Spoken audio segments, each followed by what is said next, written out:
Hello everyone, आज हम class 9 circle का एक क्वेश्चन लेकर आए हैं। एक्सरसाइज 10.5 का क्वेश्चन नंबर 8 है।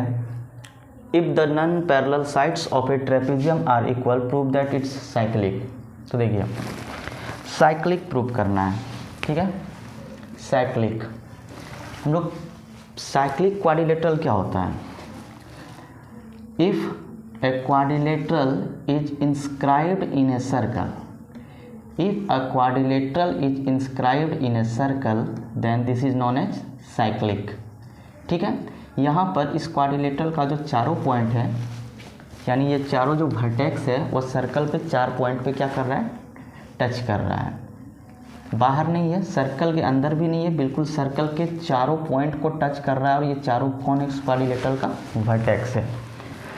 तो हमारा क्वेश्चन है, if the non parallel sides of a trapezium are equal then prove that it's a cyclic. ठीक है, तो चूँकि पूछा गया है ट्रेपेजियम के बारे में, if the non parallel sides of a trapezium are equal then prove that it is cyclic, तो हम ट्रेपेजियम ही बनाएंगे। ठीक है, तो हम क्या करते हैं कि एक सर्कल ड्रॉ करते हैं और उसके अंदर, ठीक है, उसके अंदर एक ट्रेपेजियम बना लेते हैं। ट्रेपेजियम, ठीक है, ए बी सी और डी। ठीक है, हमको प्रूव करना है कि ये साइक्लिक है।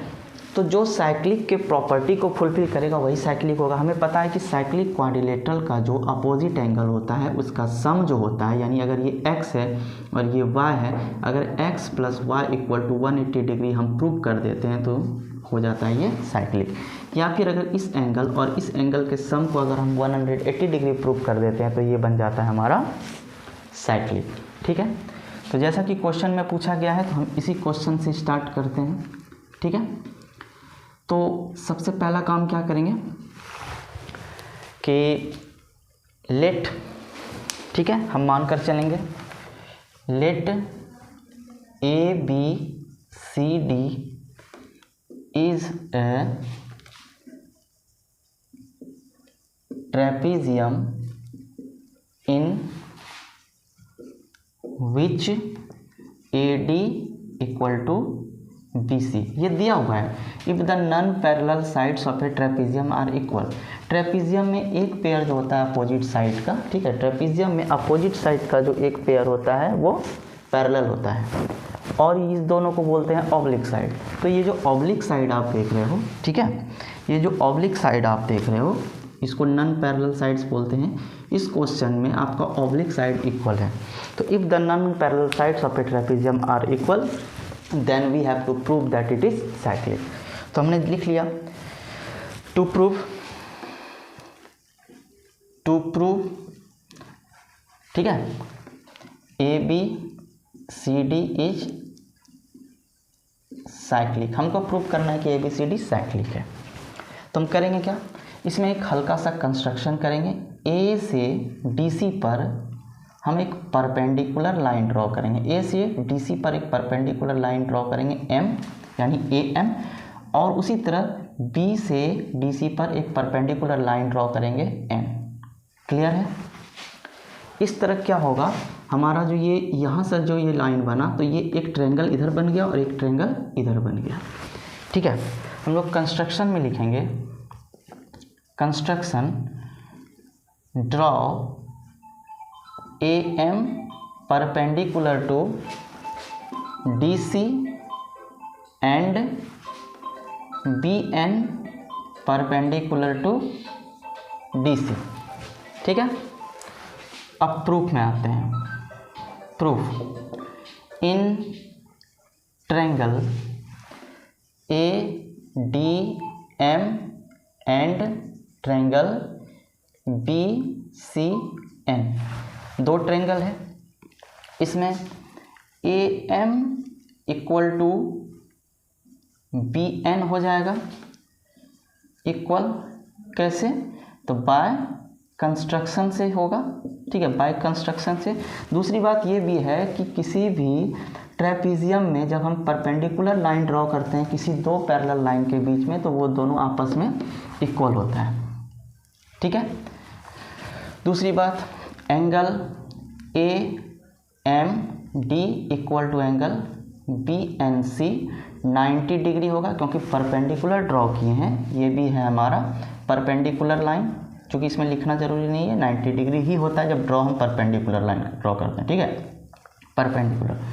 तीसरी बात, A D equal to B C, ये हमारा गिवन में है।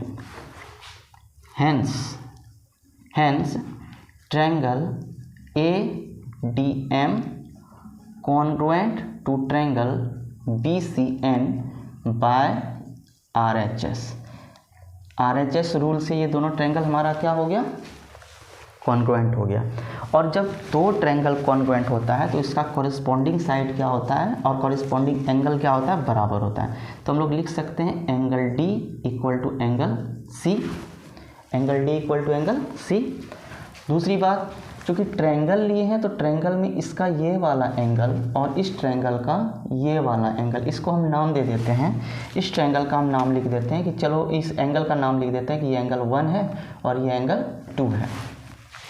तो अगर D equal to angle C है तो एंगल 1 इक्वल टू एंगल 2 होगा, कैसे, bye CP CT।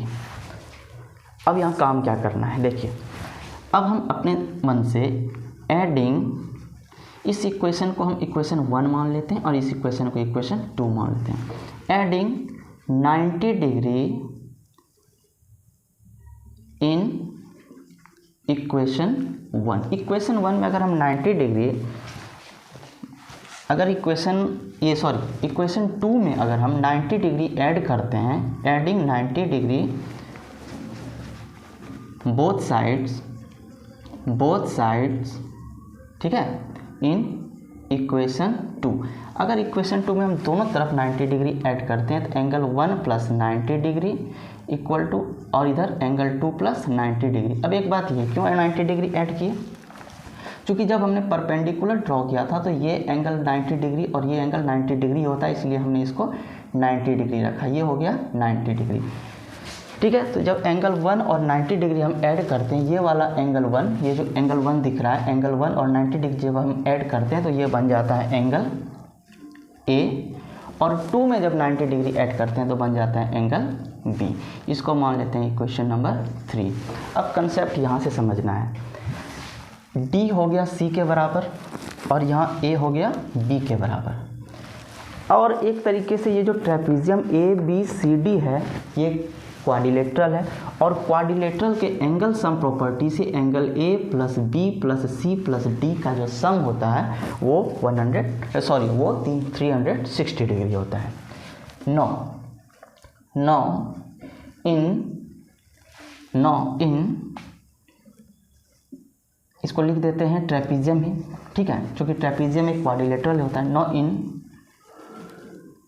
Trapezium A B C D angle A plus angle B plus angle C plus angle D equal to 360 degree.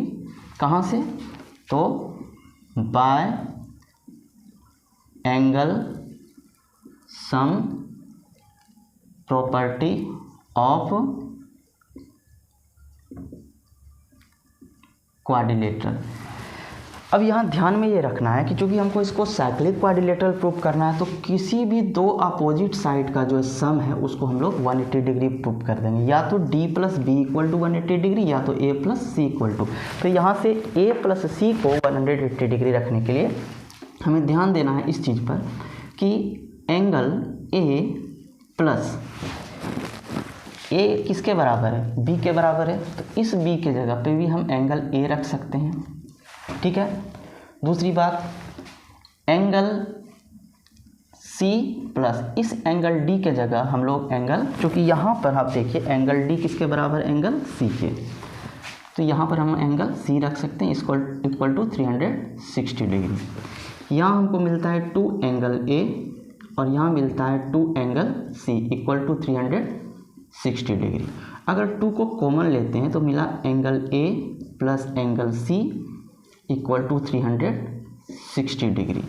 यहाँ से A plus C यानी angle A plus angle C का value मिल गया 180 degree. अब देखिए angle A plus सी अगर 180 degree होता है और किसी भी क्वाड्रिलेटरल के चारों एंगल का सम 360 डिग्री होता है तो ये ऑब्वियसली है कि बाकी एंगल बी प्लस डी भी 180 डिग्री ही होगा। बट इतने की ज़रूरत नहीं है क्योंकि हमने एक अपोजिट साइड यानी पेयर ऑफ अपोजिट साइड का सम 180 डिग्री प्रूव कर दिया। तो हम लोग बोल सकते हैं hence A B C D is a cyclic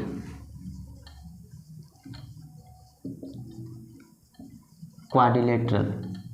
hence A B C D is a cyclic quadrilateral.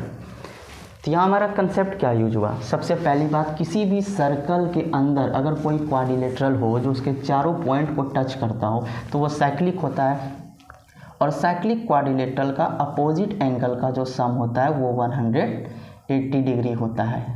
Opposite angle का सम कितना होता है? 180 डिग्री। तो इस तरह क्लास 9 एक्सरसाइज 10.5 का क्वेश्चन नंबर 8 कंप्लीट हुआ। तो मिलते हैं अगले क्वेश्चन के साथ। Thank you.